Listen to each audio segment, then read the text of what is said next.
Hey Isaac, so I got your demo video here for your, I believe it was Paradox from Deadlock.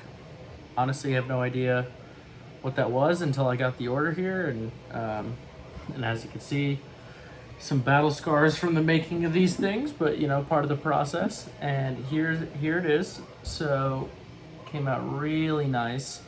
The reference photos were not all, I mean, there were only really a couple that showed stuff, so I sort of had to improvise off of that. But the normal helmet obviously doesn't have eye holes built into it or anything because seemingly the character doesn't have a head on the inside. But as you can see here, I built these, hold the angle right, you can see I built these eye slots for you with the one-way black visors on them.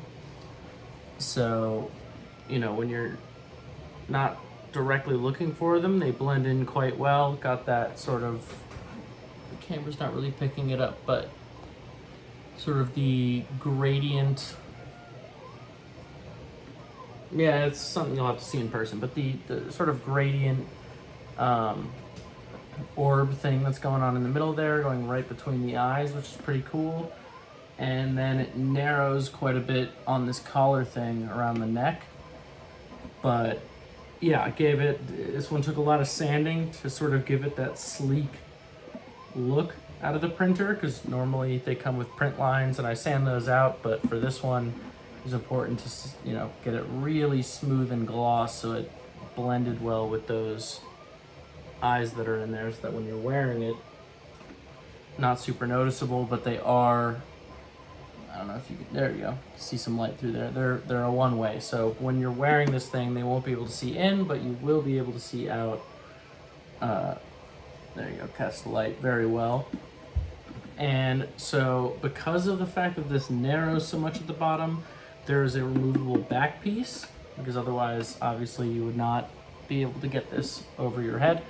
So for the removable back piece, it is a piece of elastic and magnets. So you just pull that, and they're very strong magnets. So I mean, again, you can shake this thing, move around a lot, that's gonna hold real tight. So you give it a little pull, comes right off, two pieces of elastic to hold it attached. Doesn't really add much, other than I just personally think that that's nicer to work with when you're putting on the helmet, to have those pieces of elastic so that you don't have to, you know, fumble with the two pieces. You just sort of lift it and then place it back down. Now, the way the model was originally designed was to have some holes in between these two pieces to allow for more air to come through, but they came out a little bit aggressive, and I didn't think it worked as well with the sort of sleek look of the helmet, so I ended up puttying most of those in.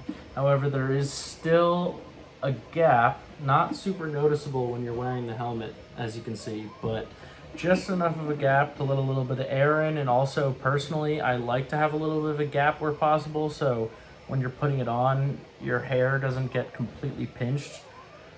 I know it sounds very specific, but it really sucks. So having that little gap that, again, not very noticeable when you're wearing the helmet, but if you look really closely, you can see it in there, helps, because then there's a little bit of space and you can just sort of tuck the hair back in.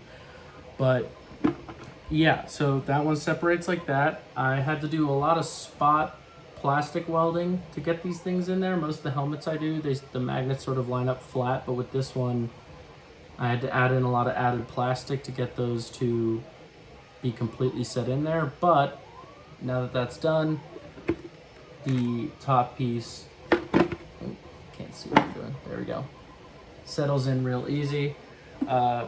Sometimes when you lift it, it might get caught under or over the top here, but all you gotta do is just finagle it a little bit, and it'll settle right in place like that. So super simple, came out really well. Very happy with the detail painting on this thing. I really wish the camera would pick up more of the gradient between the colors, but tried to go the best I could based on the images that we had, especially since this is a completely original model. And it does fit, based on the numbers you gave me, it is scaled very closely to your head. So I do have for you besides the helmet itself, obviously. Try and get that focused a little bit better. These foam inserts. So these two smaller ones up top, and then a bunch of these rectangles, and they're basic foam. So if you want to cut some of them down, make smaller adjustments places, you can, but since I don't have your head here to do the exact scaling, I leave these up to you to get that perfect fit.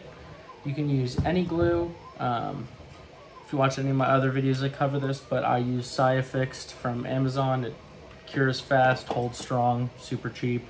But hot glue, anything you got will work to get those in there. Just pop the helmet on, either feel or move your head around, see where there's some extra space, and add in a layer of the foam. Let that cure, put it on again. If there's more space in that area, just stack another layer of the foam right on top, and that'll cover more space. I've never had to use more than 4 at once, and that's for helmets that are much larger than this one, so I really don't think you'll have to do that in any one spot, but I've included enough here for you to probably have more than what you need to get that done. I typically recommend that the back of the helmet, especially with this one where the base comes in a lot and then the rest of it has to curve out to match the head, the back center where it curves out the most, that's probably a good place to get one of these strips glued on the inside, as well as on the top here. Probably not that one. What I would do is put it on if your eyes sit a little higher than the eye holes, put in a layer of foam, and then these sides directly on the side of the helmet so that they go right on your temple. I would start there. If there's a whole lot of room, put a layer on each of those things and see where you might need to add some extra stuff. And if you feel like adding them by the jaw or by the forehead or any of that stuff, like I said, I've included a lot here for you, so you'll be able to do that. But yeah, that really concludes the details for this helmet. It came out really nice. If you have any questions or concerns, let me know. And thank you for letting me make this thing for you. I hope you like it. All right, have a good one.